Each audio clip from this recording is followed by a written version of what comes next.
We call this podcast session. It's a new form of content. A lot of big companies uses this sort of platform kasi it's conversational. We know sometimes yung over commercialized videos, you don't get the real sort of insights from real people, and most of us hindi naman tayo artista, di ba? So, pero what we're after here is we get to express ano ba yung value na kaya natin i-deliver talaga sa market without, the script, without all the production and stuff like that. Sir, kumusta? I'm good naman, and I'm happy to say that our company is also doing good, no, for a startup.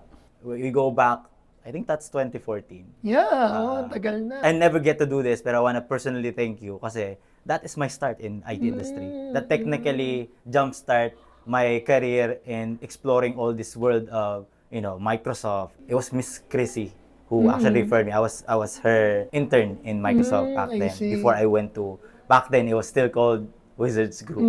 Yes. Tagal na, no? Tagal na, sir. Oo. Yes. Pero that's the reality of our industry. The more you meet new people, the more you get to know them, the more you understand how the industry works and how you can actually, at the end of the day, our role here is to deliver value to whoever we're serving. Agree. For those who don't know you, feel free to introduce yourself. Sige. So my name is Jan Fame Ching, and I am the Managing Director of Invictus Technology Solutions. As mentioned earlier, this is a startup, meaning to say we just opened it last May 1, and we began operations, I think, November.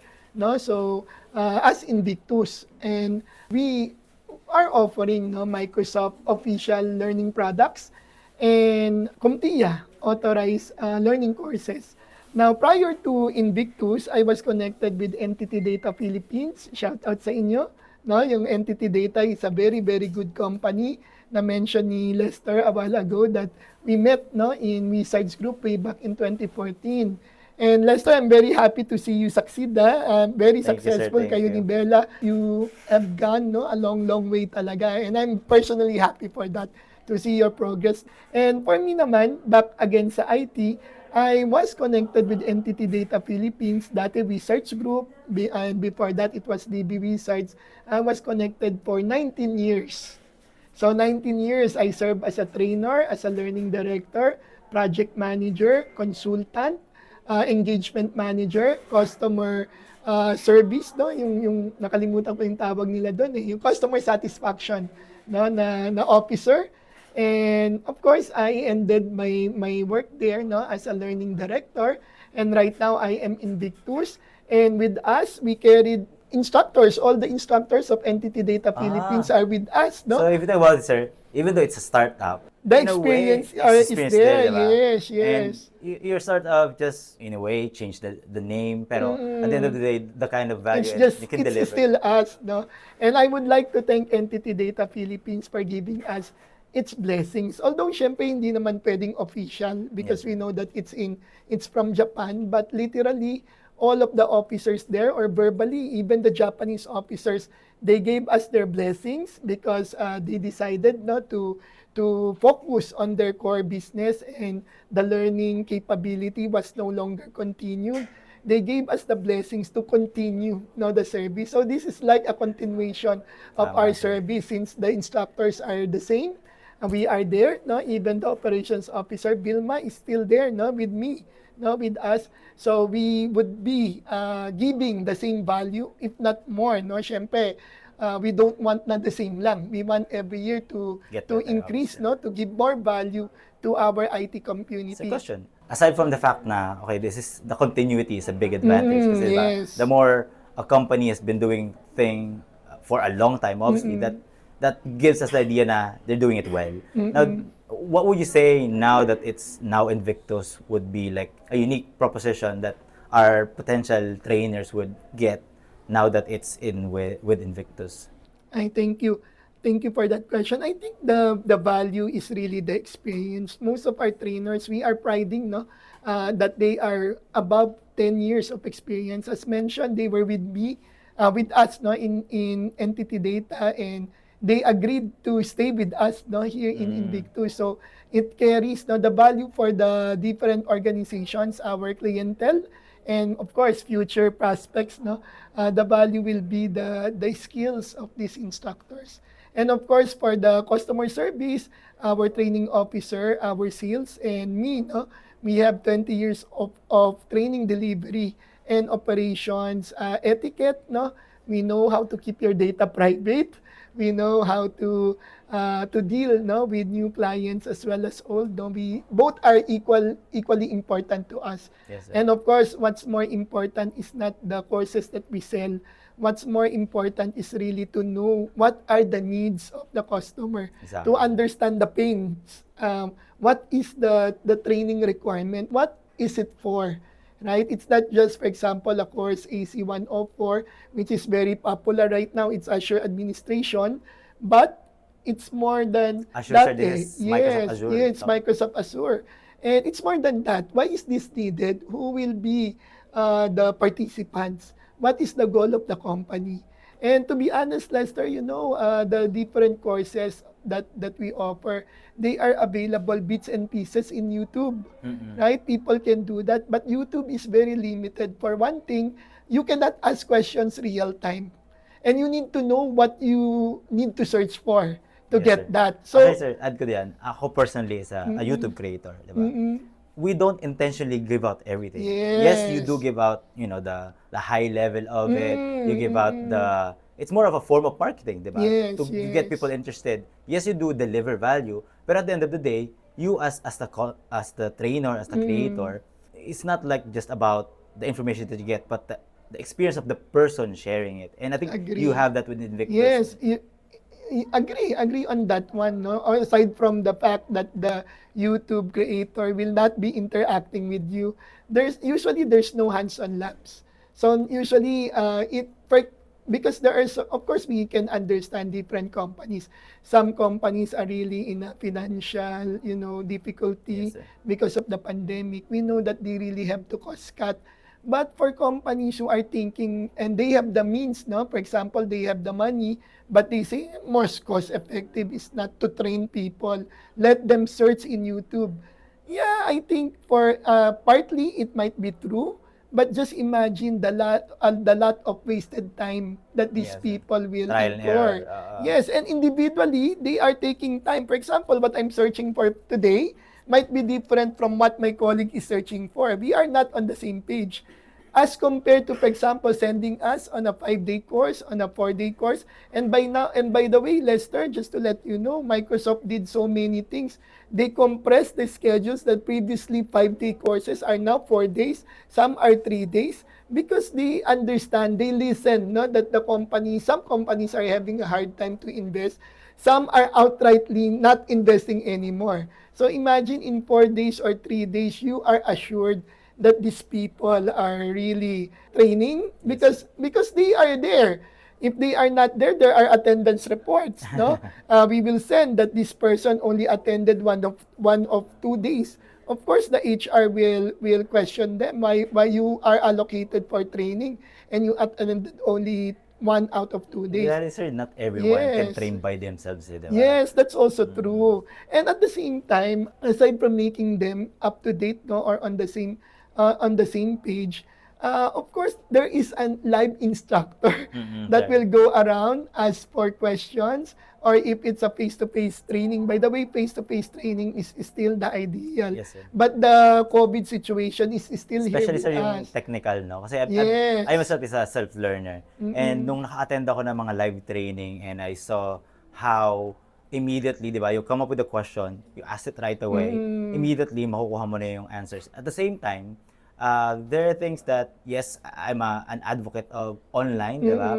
Pero the face-to-face interaction gives you that different sort of connection That's that you don't true. necessarily get if you're watching a Zoom meeting. Yes. And yun nga, yung ginagawa ng mga Zoom or online trainings, like one to many, like literally too many, like Yes. TOO, di ba? Like Yes. sometimes you're training like hundreds of people.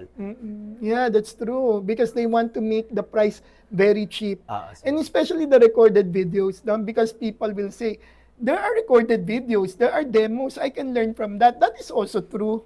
No, but again, the amount of time that you will use to search, because the reason why you are studying YouTube or any other recorded video is you really don't know the subject matter. Yes, sir. So sometimes the content is not updated. So whatever is being taught there has been already replaced by another methodology, for which we expect that the trainer, by the way, our trainer is not just experienced in the learning, no?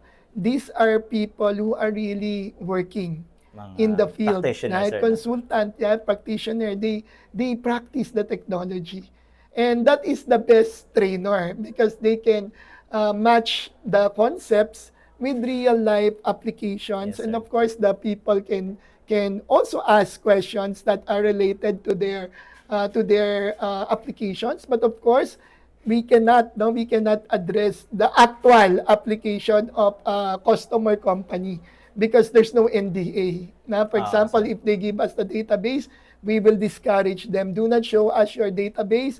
Do not show us your usernames and password because that will be a security problem. Question, sir, about that. Kasi I've been to a company wherein the actual client is requesting na, can we actually do the training on our actual data? That is okay. Is that something that you if can... there's an NDA.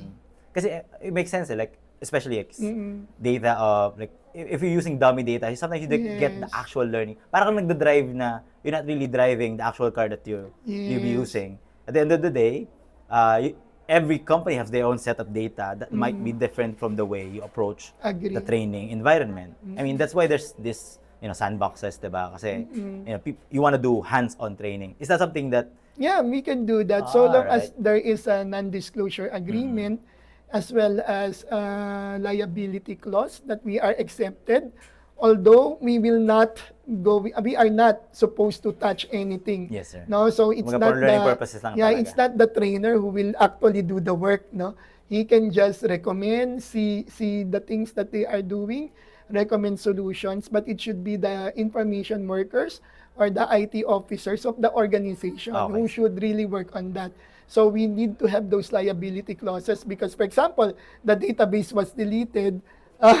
It should not be us. If we're the one actually doing it, and of course, even if we say that the instructor is well skilled with all of these things, he is not skilled with the background, the context of the artifacts or objects of a particular company. Yes, sir. Right? End of the day, kumbaga, high level lang din yung kaya Yes, i-deliver. an expertise syempre relies on the officers of that company and not on the expert. Our expert is the subject matter expert, not the business expert of that particular company, Or which is industry. specific. And in the same way, of course, if there are, because at times there are really mixed customers or students within one class. Because we need to form a class based on a particular number so that it can run. So, of course, we cannot share company data. Yes, sir.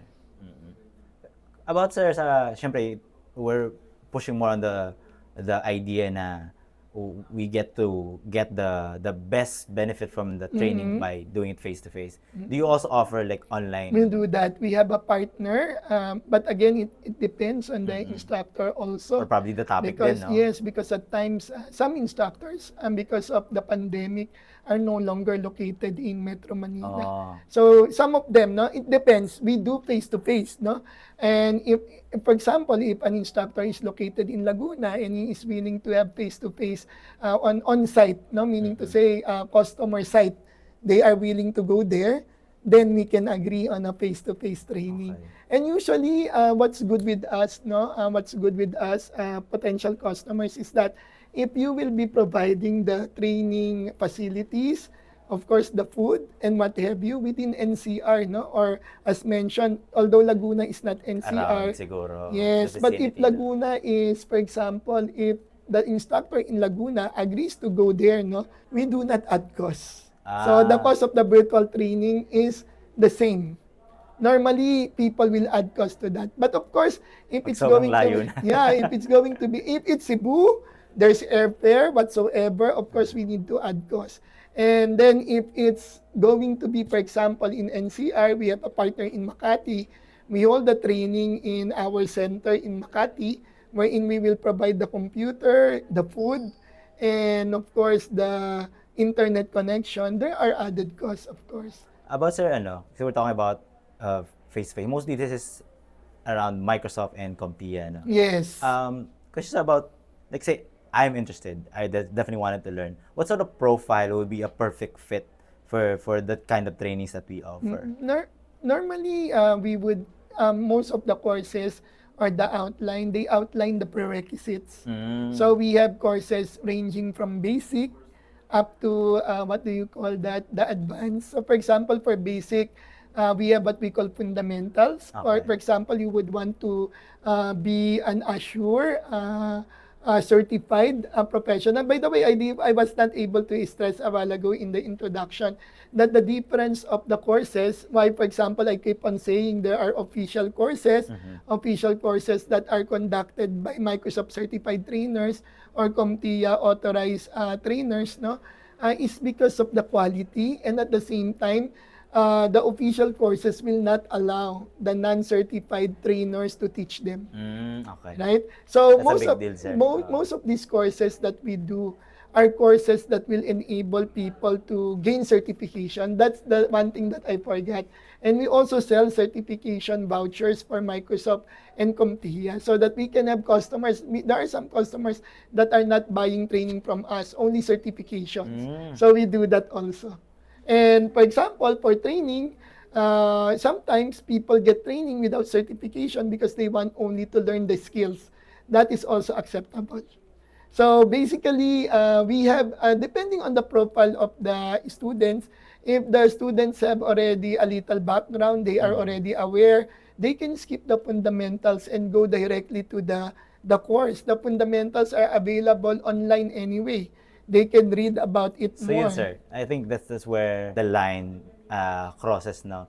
You can learn everything online on YouTube, the fundamentals. Yes. But we're talking But about... the advanced and the And intermediate. you don't get certification from YouTube. Yeah, yes, and at the same time, they cannot do hands-on labs Ah, online. And by the way, there's a client, no, this is a testimonial of the client. I cannot just mention the name of the client, Okay, sir. of course. No So this problem. is a leading shipping company. They purchase Udemy subscription for 10 people because they think that that's the most efficient, no, most cost-efficient way. At the end of the year, the people did not finish the Udemy. And by the way, Udemy is not cheap if you are going to purchase the unlimited subscription. When we say unlimited, it means all the courses in Udemy is open for the students, no? I mean, the learners within the organization to learn, no? I'm not sure if it's like 5,000 to 10,000 Ako, sir, a as year, someone who right? learned in Udemy and YouTube as well, I think the biggest drawback then is that yung context. Like you see Yes. international, even though it's the same technology, Microsoft, Azure, it's a different context on the local market. Agree. That's always like that. Diba? Agree. And it's not tailor-fit to any context, right? Especially the Philippines. And at the same time, you can monitor, but normally the company's officers are very busy. They cannot monitor Like the the people progress. each. And even the people, the students, they will say, and the leaders will agree, I don't have time. I'm very busy. I have a deadline. So you do that. So, Kumbaga, yeah. Invictus will cover the... Kumbaga, it's not really just the learning, but did the actual learners finish the training? Yeah, that's our guarantee because if it's a 5-day training, the instructor will not continue. The instructor knows because whether it's virtual or face-to-face, the instructor knows, right? And by the way, another thing that I will say, thank you for saying that for most online because people need to make money.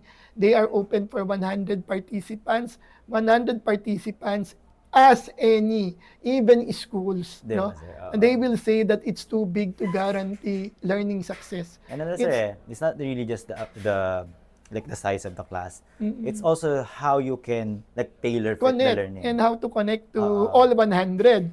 How will you see the attention? It's good for broadcast Or content. Or if you think Right? about like the high level Yes, fundamental that's good. knowledge, The diba? people will learn if it's a seminar, if it's just an orientation about a certain Motivational product. talk siguro. Yes, it could be many. Or talking about Azure. Yes, but talking if you about are Microsoft going to technologies. implement How can a trainer make sure that every one of the 100 is on the same page, especially if there are like steps that he needs to show, right? Of course, one of them might have zoned out and the trainer will not detect that. Assessments, Right. for instance, like, kasi everyone has different, level of Yes, understanding. yeah, that's true. Like, And they won't ask questions. If you are part of 100, you don't, even if you are part of a group of 5, sometimes there are people who are not asking questions. They would just type or email. Why? They are shy. They do, especially us Filipinos, we are afraid to be called bobo, to be called that our question is too basic, right? So if you are, let's say, sitting in a crowd of 100 people, imagine the pressure not to be ashamed of your question. So why did I mention this again, Lester? It's because in Invictus, and again, I'm not saying this that this is only true to us, no. All quality learning centers Yes, have sir. a limit. We cannot have one instructor for 100 people. Definitely, it's not a what's no-no. the average number, sir, that you have? The average number, I think the highest that we can do for one instructor is 10. Okay. Right? And if it's already 15 to 20, we assign 2, especially if it's face-to-face. Tama. There needs to be an assistant.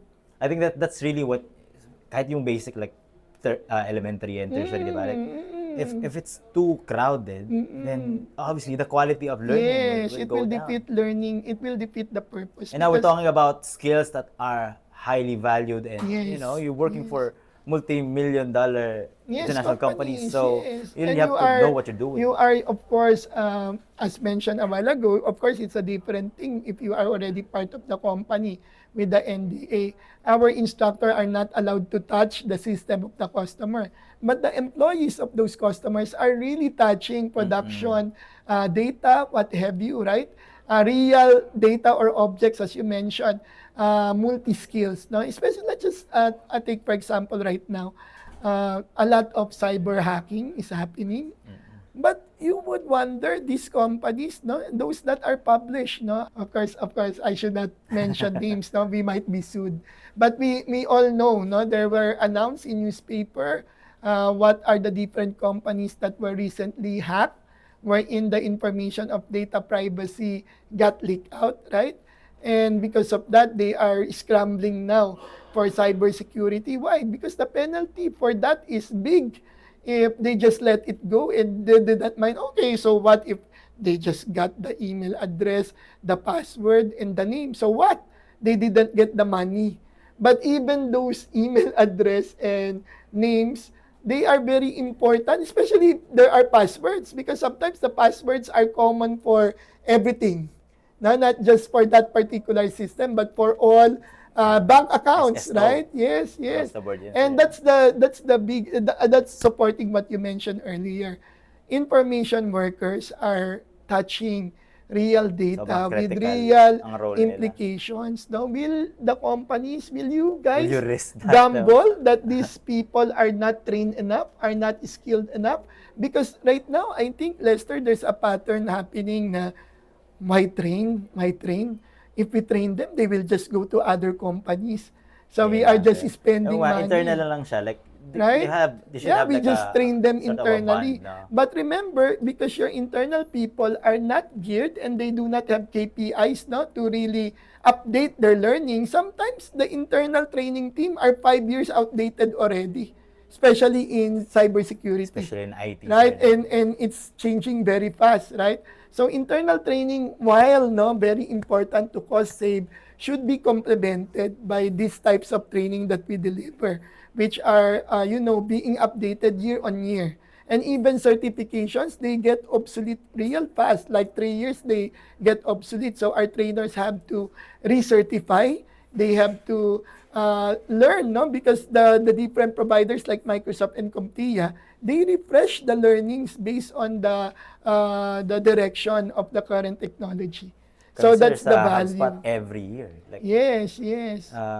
kumbaga, like, our industry requires you to be updated, obviously. But at the same time, if you're afraid na lumipat ng company, I think it's a very limiting Yeah. thinking. I Kasi, heard something like diba? that, and I heard something that for us, We just do training. We don't do certifications of the students because our experience, once they are certified, they go away, right? But you know, the leading BPO provider here in the Philippines, there's only one, but I cannot mention the name, right? That's why I'm saying the leading.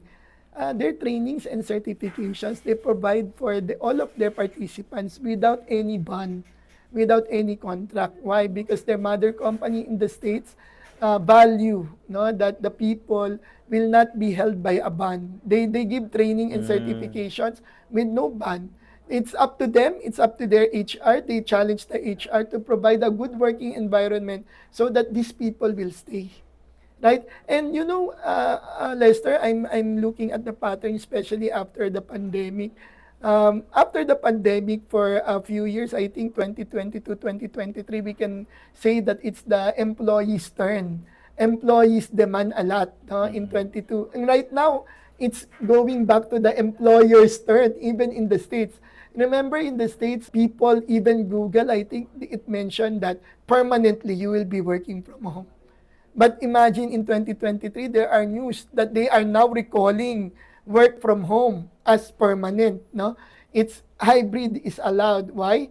Because there's value with the connections, Yes, sir. efficiency, and especially no in the Philippines. I'm not biased against us, but we all know that if there are lax time while working from home, either you are sleeping or you are working on side jobs. So it's really the work from home is not a permanent Should be a scenario, balance, sir. It should be a right? balance. But of course, I am not advocating full return to office, no, return to office scenario. But I think a hybrid really is the best way, Kami, sir, especially for us that we are, in the IT technology.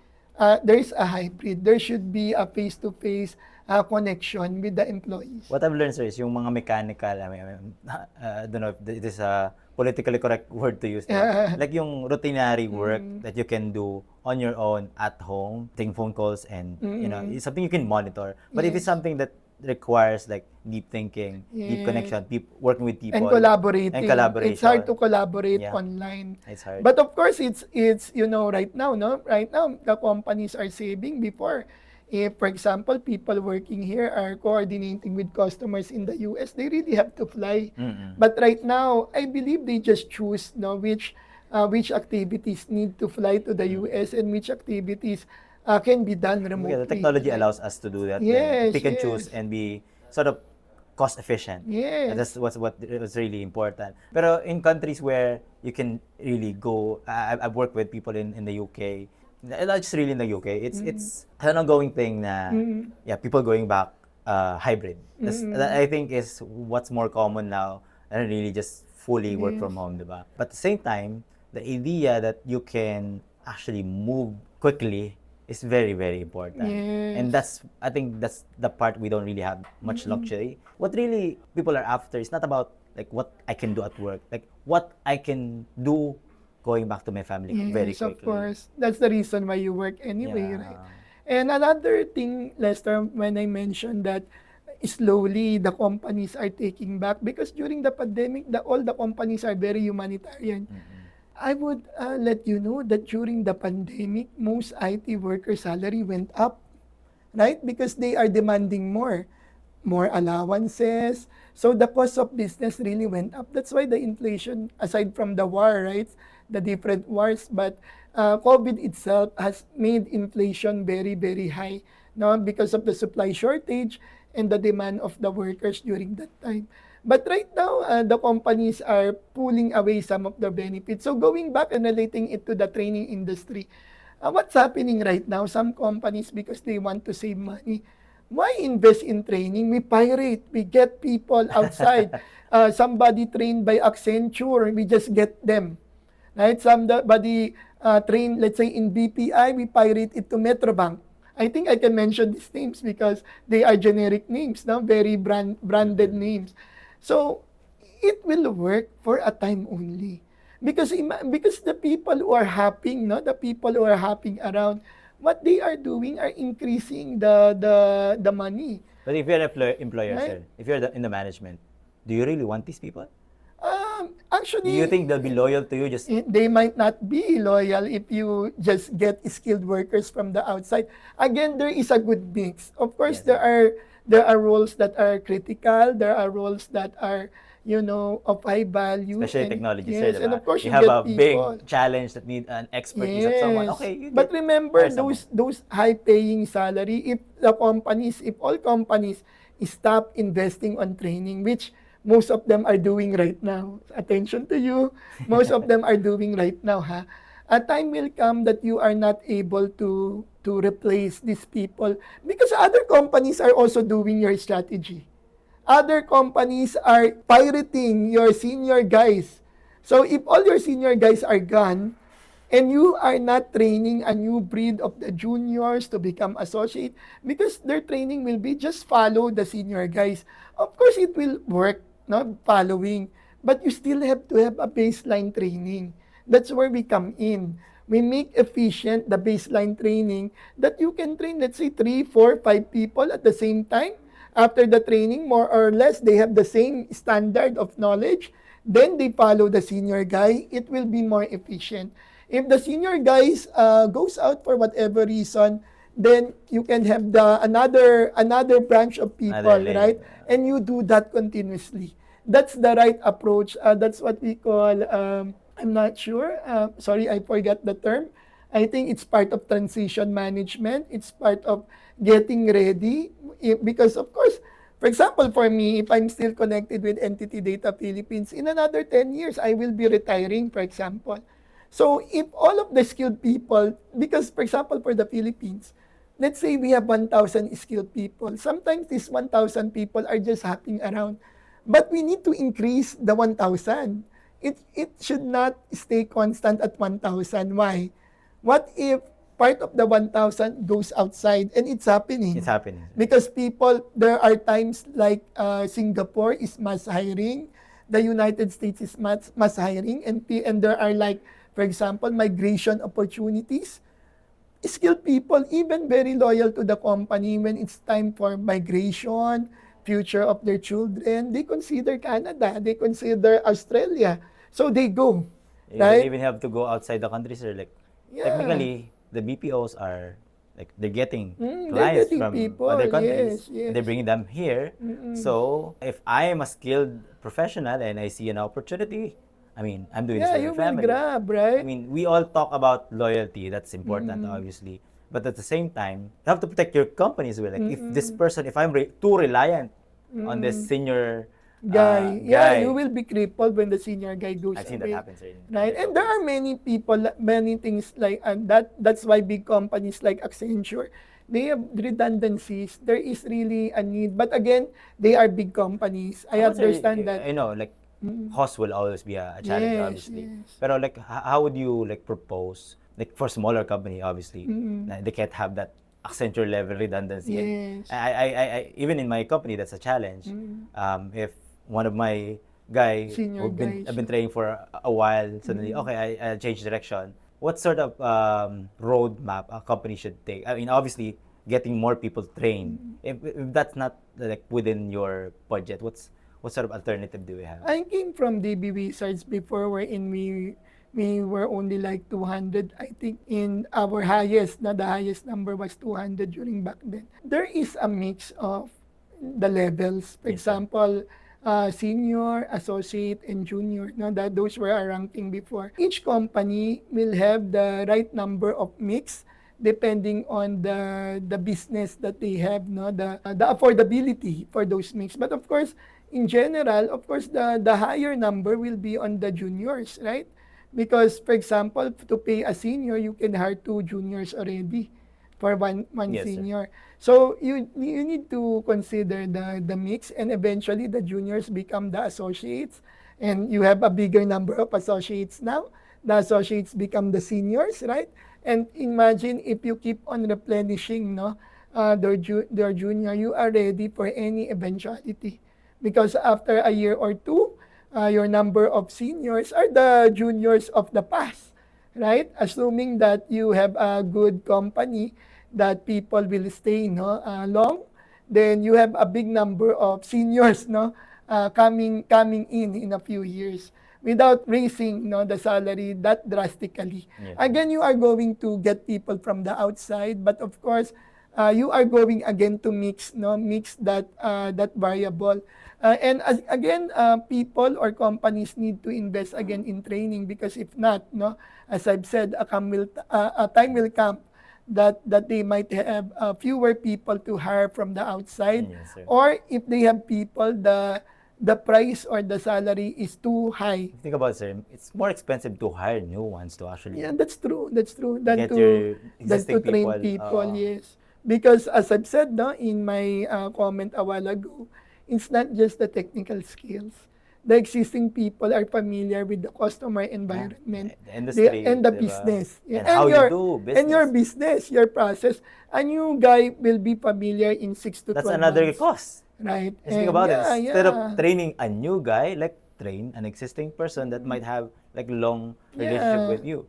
I asked that question, sir, kasi I think part of it will be like sort of a grassroots program.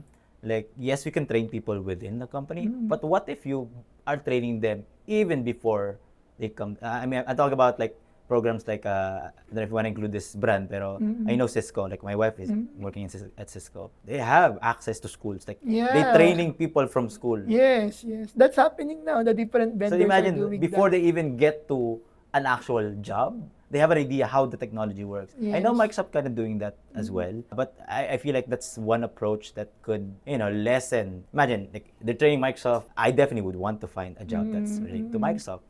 And that will be a perfect candidate for your training, because now you're not talking about like completely clueless person. They know a little bit of, I do know they have programs like that. I don't know how extensive, but if it's something that Invictus and the training centers will be open to sort of explore as well.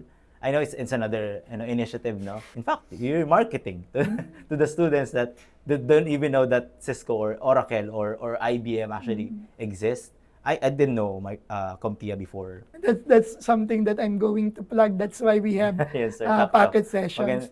Packet sessions are generic, high level, introduction to technology. So we Yes, sir. open this to schools, actually, And people so like long us as who don't know so that. long as teams, would be able to accommodate them. Let's say in a broadcast, it's a free 15-minute to 20-minute session just to give access. Of Open course, the door, no, sir? mostly it's our technologies, technologies of So Microsoft that Microsoft, we sir, are sharing. CompTIA, what else are we I think Microsoft and CompTIA. So we'll more or link less. the calendars, the public calendars you wanted to share Yeah, on this yes, we video. want to link that. Now, thank you for that. And at the same time, we also do boot camps. Now, this is what you call boot camps. Boot camps has been around for so many years. In my experience, way back when I was not a trainer, but a technical personnel of Fujitsu, we also hold boot camps for entry-level personnel, because as mentioned, it will be a cost-effective way to pull them together, all the entry-level people, give them a baseline knowledge. Rather than, bahala kayo, do your own thing. Dapat naman may alam kayo eh. May alam sila, pero yung bits and pieces yung alam nila. A senior guy don't have the time to guide them all to the same page. They have a job to do. Right? The senior guy are pressured, no? And more often, sasabihin nila, nag-aral naman kayo sa school, aralin nyo yan. More often, they can do it naman. But as I've said, time is of the essence. Yes. Kaya nga maraming nadidelay kasi nga, yung pag-aaral, yung pagdidebug kung paano isolve yan, it's taking a lot of Kasi sa time. technology, like, you have to be a bit more specific. Eh. 'Cause sometimes, like, there's a problem existing, but saan exactly is the problem? Like, it could be a database, it could be the design, it could be, how you talk, how your APIs talk. So there's a lot of areas, and if the training is too generic, the training is like, okay, I'll do the research my own. Wala eh. There's a lot of trial and errors, Saka wasted sometimes time. hindi talaga nare-research. Talagang sir. wala eh, di ba? Yan pala, malalaman mo, product limitation. Or ang simple lang pala ng Right? solution, Oo. which could have been answered by someone who've done it Yes, before. at alam na ng Microsoft na that's the limitation here. Kasi minsan nasa document yan, hindi alam ng mismong worker na hindi pala kaya. So you spent like 3 days finding out the answer. Sayang yung 3 days na yun. In my industry, sir, in like CRM, HubSpot, yung expertise namin, no? We've seen this happen over and over again na they reach out to us, they have an existing problem, But a lot of times, they don't even know what the problem is. How can you solve that, diba? Tama. So, us having the experience, the years and trial and error, mostly error, Na-encounter nyo na. yeah, we've diba? encountered that, Yes. and it's an easy fix pala. Like, they've spent so much. So, if you think about it, if you just train properly, if you got the right people, if you got the right skills, then you lessen the cost. Tama. So, it's offset, in a sort of cost accounting sort of perspective. You lessen the cost, it's the ROI so much better. Yes. I'm happy to see the alignment and Yes, and the connection value, that the you value guys of do it. this industry. Right? And again, I'm not just promoting our own, no? The various technical companies that are doing that. But of course, you have to look at the credibility of the materials, the credibility of the instructor.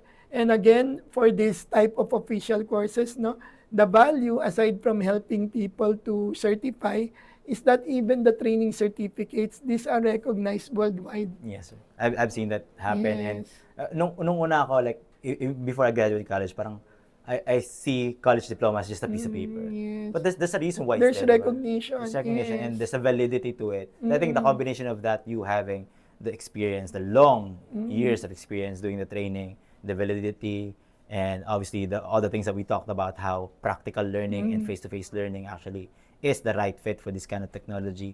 If you combine those all together, it's something that decision makers, leaders, now we're talking about BPOs, big IT companies, Yes.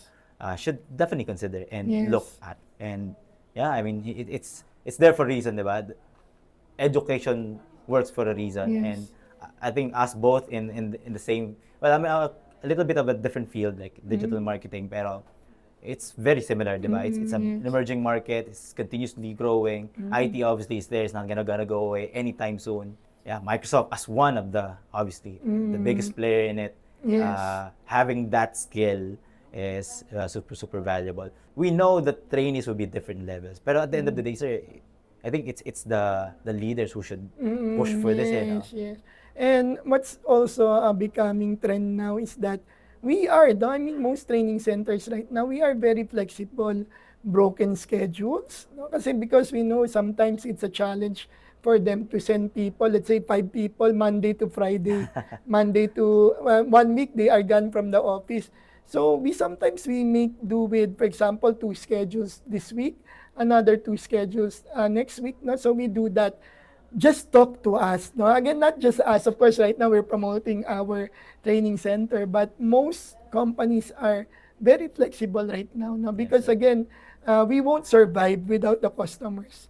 At the end of the day, it's the customer's needs, the customer's operations that should be prioritized. Yes, sir. And I know a while ago, we have been mostly centric on Microsoft.